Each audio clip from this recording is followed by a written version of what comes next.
moi et mon épouse Lorraine, on est propriétaire de ferme Telegorum à Armstown. Puis il y a 3 ans, on a vu que notre ancien épandeur était dû à être remplacé. Puis vu qu'on avait des besoins spécifiques pour épandre du fumier à faible dose dans nos terres, parce qu'ils sont forts en phosphore, la limite du fumier, on a une limite à le fumier qu'on peut mettre. C'est-à-dire, on a commencé à fabriquer un épandeur. On l'a mis sur un vieux frame on avait fait fabriquer il y a 10-15 ans, puis plus fort qu'un frame standard qu'on trouvait sur notre vieux épandeur. Puis en partant de là, on a commencé, tout ce qui est en verre, c'est quasiment de la fabrication chez nous. Le grillage ici pour la sécurité, c'est quelque chose qu'on a fabriqué. On a mis un grill dessus là, pour être capable de voir à l'intérieur qu'est-ce qui se passe. C'est pas caché, là, c'est ouvert, on peut voir qu'est-ce qui se passe. Après, on tombe à la contrôle hydraulique pour la chaîne pour vider l'épandeur. C'est un contrôle variable. Et puis ça, ça va varier la vitesse de la chaîne pour vider l'épandeur, indépendamment de la vitesse de la moteur, puis indépendamment de la vitesse de l'avancement de l'épandeur aussi. À l'intérieur ici, on a le gearbox, les 2 gearbox, une pour le beater puis une pour la chaîne.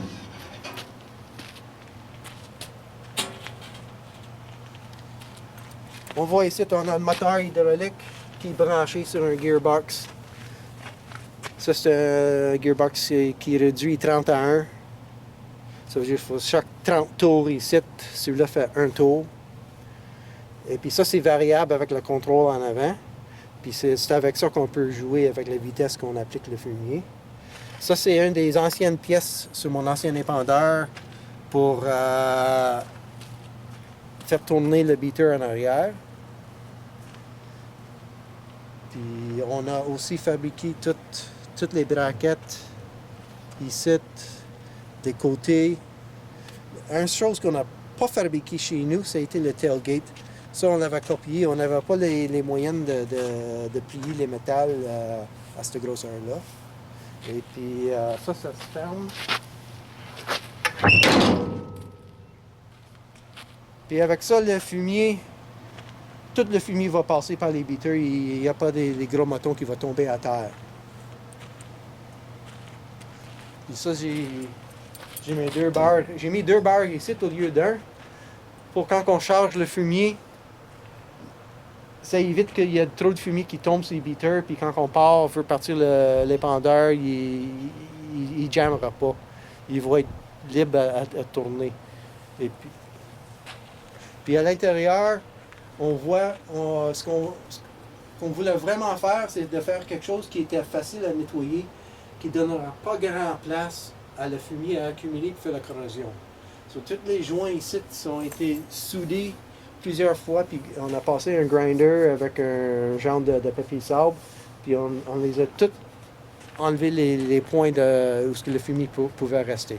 Puis ça fait une machine qui est plus facile à nettoyer. Il n'y a pas de point où le fumier va accumuler puis rester, faire la corrosion. Et puis la peinture, je l'ai fait peinturer par un gars que je connais que c'est son métier.